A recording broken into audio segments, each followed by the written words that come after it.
Halo, assalamualaikum warahmatullahi wabarakatuh. Kembali lagi bersama saya Imba Bahtiar di channel belajar matematika, tapi matematikanya yang gampang-gampang aja. Oke, apa kabar ini para pejuang PTN? Semoga dalam keadaan baik-baik saja ya, tidak kurang suatu apapun dan tetap semangat karena waktu ujian semakin mendekat. Oke, kali ini untuk para pejuang PTN ya, kita akan coba bahas ini contoh soal resmi karena sudah dirilis ya, SNBT 2024. Nah, ini menjadi penting teman-teman karena pengetahuan teman-teman tentang soal-soal asli itu akan membuat teman-teman bisa lebih mudah belajarnya, lebih fokus belajarnya, tidak serampangan, gak asal belajar gitu ya. Jadi teman-teman bisa lebih fokus nih. Jadi misalkan nih penalaran umum, kemungkinannya keluar apa aja gitu ya, jenis soalnya seperti apa, lalu tingkat kesulitannya seperti apa gitu ya, sehingga teman-teman belajar bisa lebih efektif. Kenapa? Karena waktunya semakin mendekat gitu ya.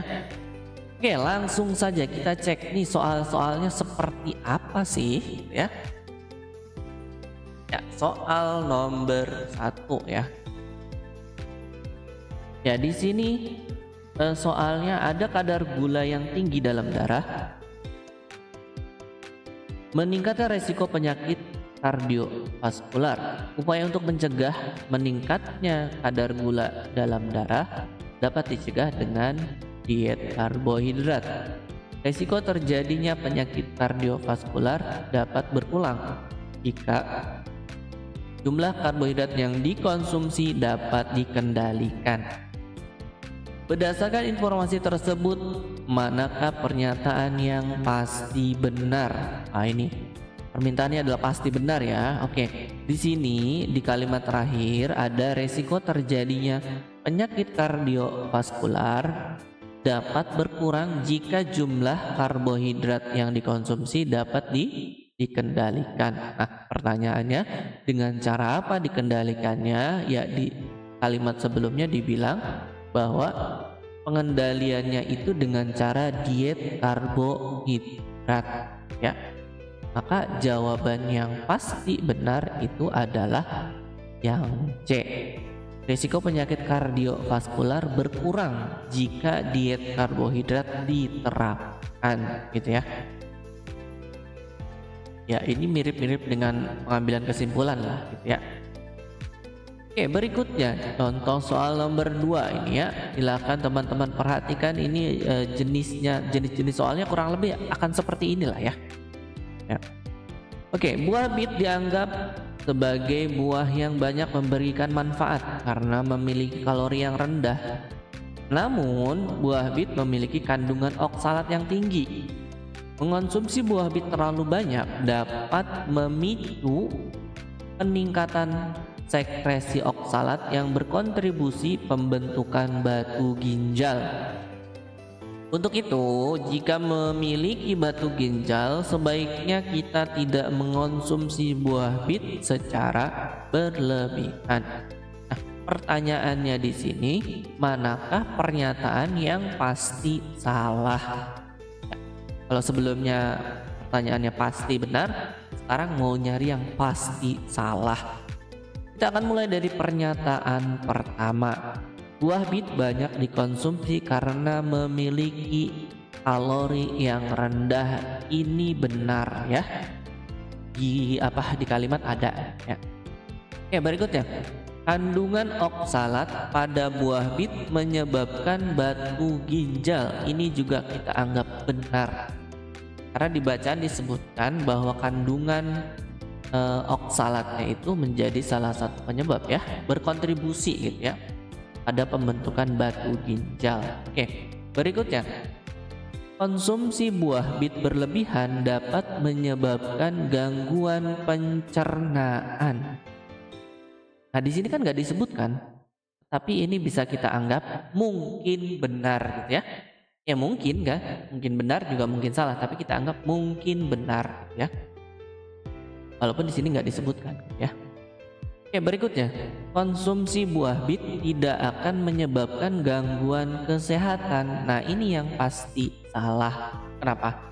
Karena di bacaan disebutkan bahwa mengonsumsi buah bit itu ada resikonya, ya, yaitu tingginya kandungan oksalatnya gitu ya, yang akan bisa menyebabkan pembentukan batu ginjal. Jadi ini yang pasti salah ya. Kalau pernyataan berikutnya, walaupun dapat menyebabkan batu ginjal, buah bit tidak akan mengganggu pencernaan. Nah ini juga mungkin salah kan gitu ya. Bisa aja dia mengganggu pencernaan kan, bisa aja gitu ya. Oke, apapun itu, yang pasti ini jawabannya adalah yang D ya. Nah ini juga tipe soal seperti ini tuh biasanya membingungkan ya teman-teman ya, karena ada jawaban-jawaban atau pilihan-pilihan jawaban yang nggak jelas nih, apakah dia benar atau salah gitu ya. Nah kita fokus aja nyari yang pasti salah gitu ya, atau permintaannya apa gitu ya. Kalau pasti salah ya cari yang pasti salah, kalau pasti benar ya pasti yang cari yang pasti benar gitu ya. Kalau yang masih abu-abu ya jangan dipilih gitu ya. Oke lanjut, soal nomor 3. Nah ini juga tipenya seperti ini ya, ada yang berbentuk tabel, lalu ada ini memperlemah tidak memperlemah, atau bisa aja ini benar salah gitu ya, sesuai tidak sesuai lah, gitulah tipenya gitu ya. Oke, kita langsung saja. Jumlah pekerja yang berasal dari generasi milenial saat ini semakin banyak. Ahli psikologi kerja menyebutkan bahwa pekerja milenial cenderung memiliki komitmen organisasi yang rendah. Jadi ini ya, di highlight ini ya, komitmen organisasi yang rendah, gak loyal lah bahasanya ya. Oke, nah kita akan memilih pernyataan-pernyataan yang memperlemah atau tidak memperlemah ya. Pernyataan pertama, pekerja milenial sering berpindah-pindah tempat kerja. Nah ini kan sesuai ya, bahwa mereka memang nggak punya komitmen gitu tentang organisasi atau tentang tempat kerjanya gitu ya. Jadi pernyataan ini tidak memperlemah ya, karena sesuai kan dengan pernyataan ahli psikologi tadi. Pernyataan kedua, pekerja milenial memberikan ide-ide terbaik untuk tempat kerjanya. Nah ini berlawanan dengan pernyataan tadi, komitmen rendah ya, berarti ini memperlemah gitu. Pokoknya kalau sesuai tidak memperlemah, kalau berbeda atau berlawanan itu jadinya memperlemah gitu ya.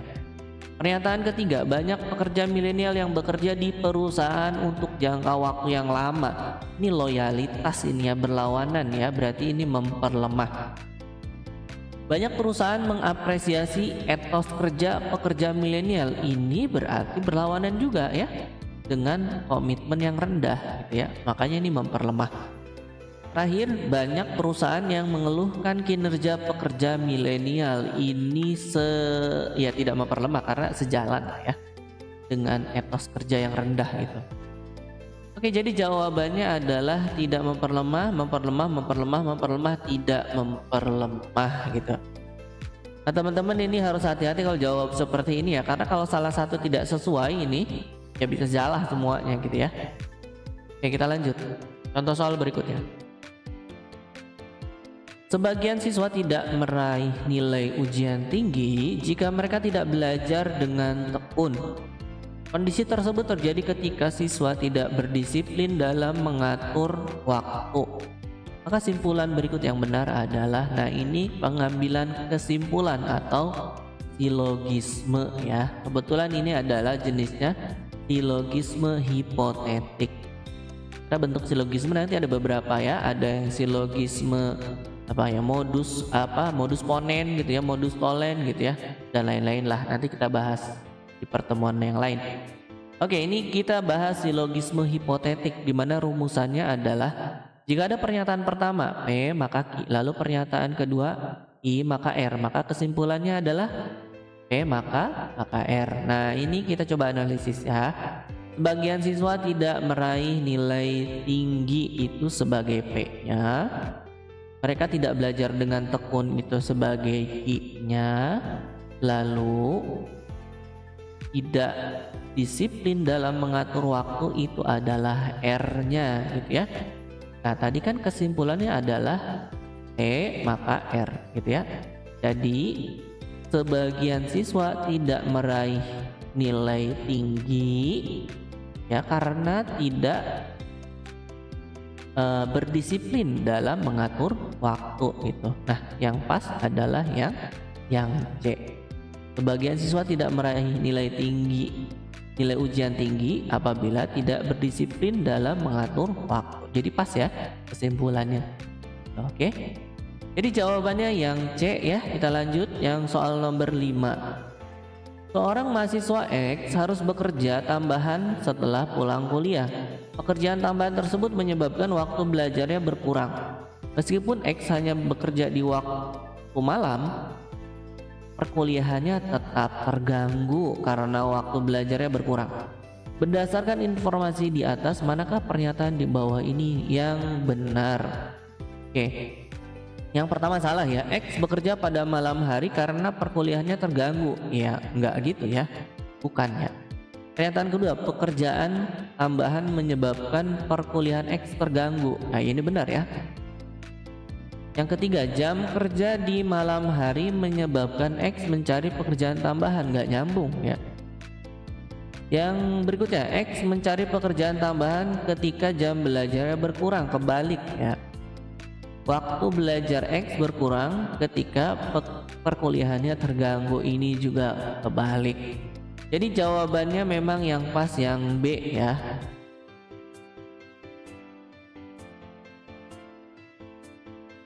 Oke, soal berikutnya nomor 6.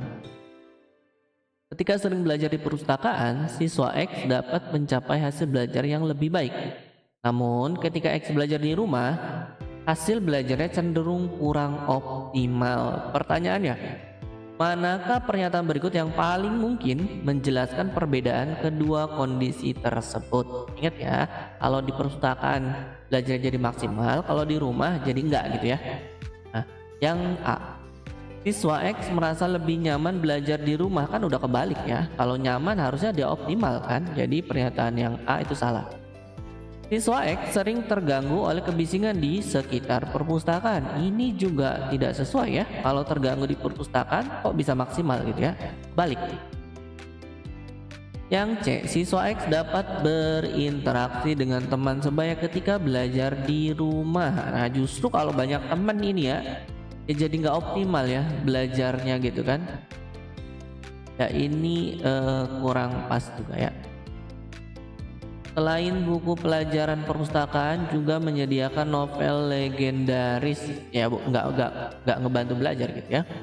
Perpustakaan menyediakan lebih banyak buku pelajaran. Nah ini nih ya yang pas ya.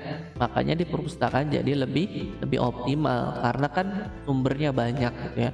Ketimbang di rumah gitu ya. Oke, jadi pilihannya yang E.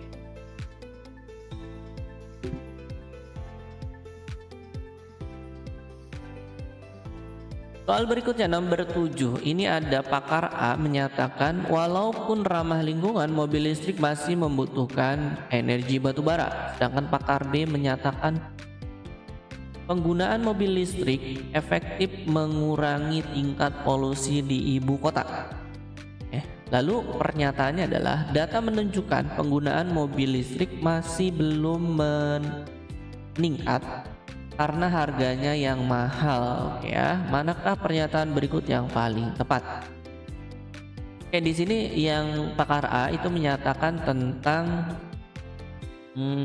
energi batubara ya. Jadi walaupun ramah lingkungan tapi tetap aja pakai energi batubara gitu ya.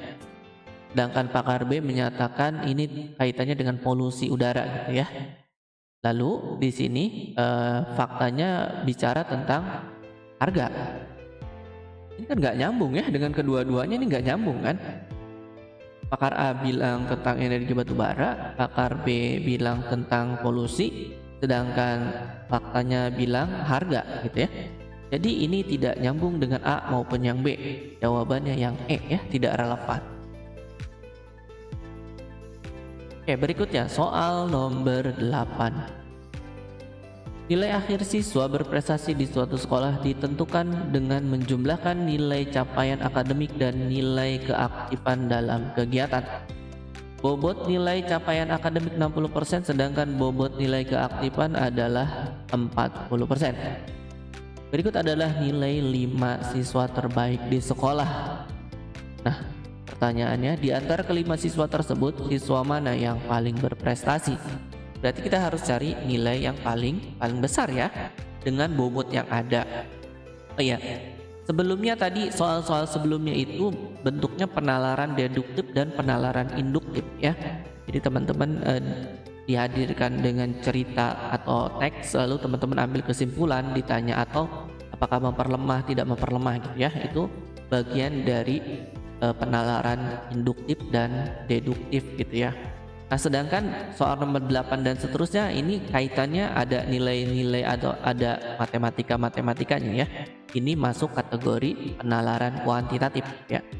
Jadi dalam penalaran umum itu dibagi menjadi 3 jenis soal ya teman-teman ya. Penalaran deduktif, penalaran induktif, dan penalaran kuantitatif gitu ya.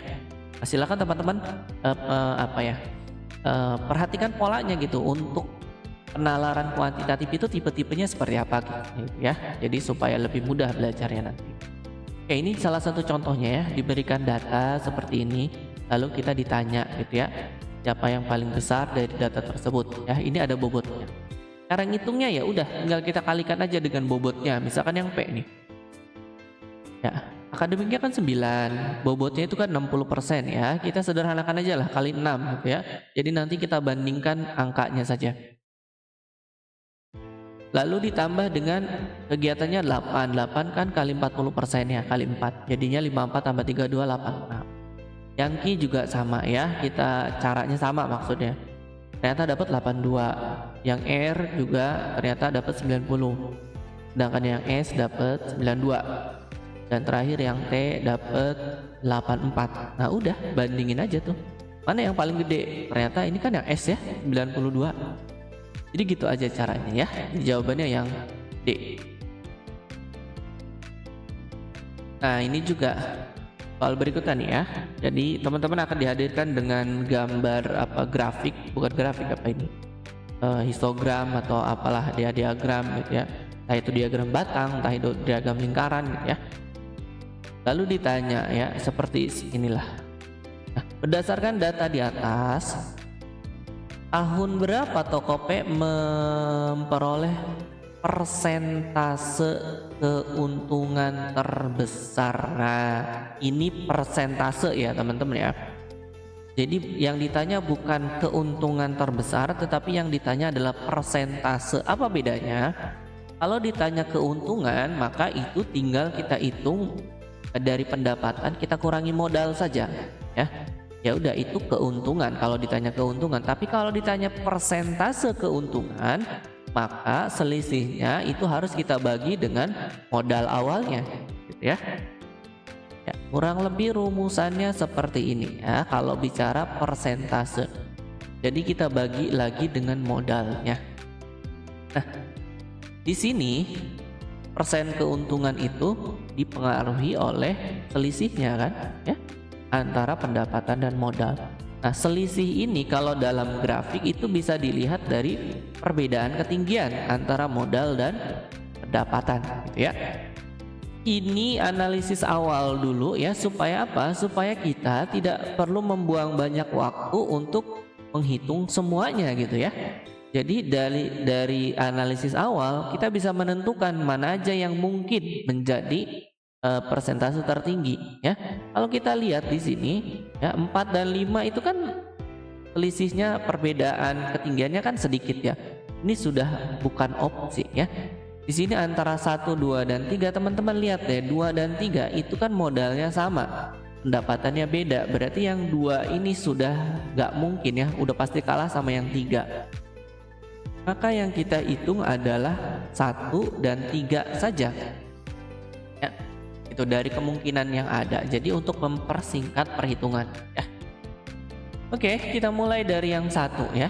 Yang 1 kita tinggal masukkan saja. Ini kan modalnya itu 5, sedangkan pendapatannya 15. Jadi 15 kurangi 5 dibagi dengan 5, dapatnya 2. 2 itu artinya 200% ya keuntungannya.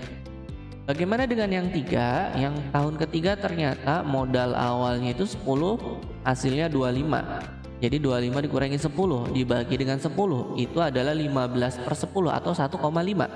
1,5 itu adalah 150%. Nah, dari sini kelihatan kan ternyata yang paling besar itu di tahun pertama. Jadi kita kalau bicara persentase kita nggak bisa lihat yang paling tinggi gitu ya, nggak ya. Jadi harus dibandingkan dengan modalnya juga. Oke, kita lanjutkan contoh soal yang terakhir nomor 10. Ya, ini udah jadi langganan banget, ini teman-teman wajib bisa ya, yaitu baris bilangan.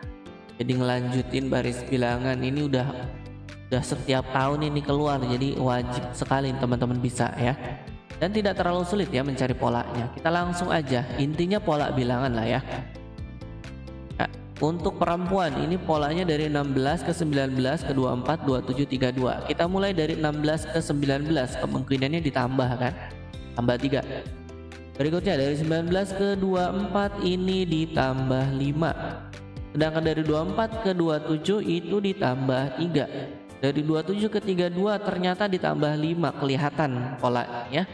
Yaitu tambah 3 tambah 5 tambah 3 tambah 5. Berarti berikutnya sudah bisa kita tebak ditambah 3. Nah, 32 ditambah 3 itu dapatnya adalah 35 gitu ya. Ya, di sini opsi yang 35 itu hanya A dan B, yang lainnya udah pasti tidak dipilih ya. Jadi seperti itu. Kita cek laki-lakinya nih, polanya dari 8 ke 8 ke 9 ke 11 ke 14. Dari 8 ke 8 ini bisa kali 1 atau bisa tambah 0. Sedangkan dari 8 ke 9 ini bisanya tambah 1. Nah, maka berarti kemungkinannya kita coba tambah dulu aja ya. 8 ke 8 kan tambah 0 gitu ya. 8 ke 9 tambah 1, 9 ke 11 tambah 2. Nah, udah terlihat nih. 11 ke 14 tambah 3. Nah, berarti berikutnya harus tambah 4 dong ya. Maka 14 tambah 4 adalah 18. Jadi jawabannya yang B.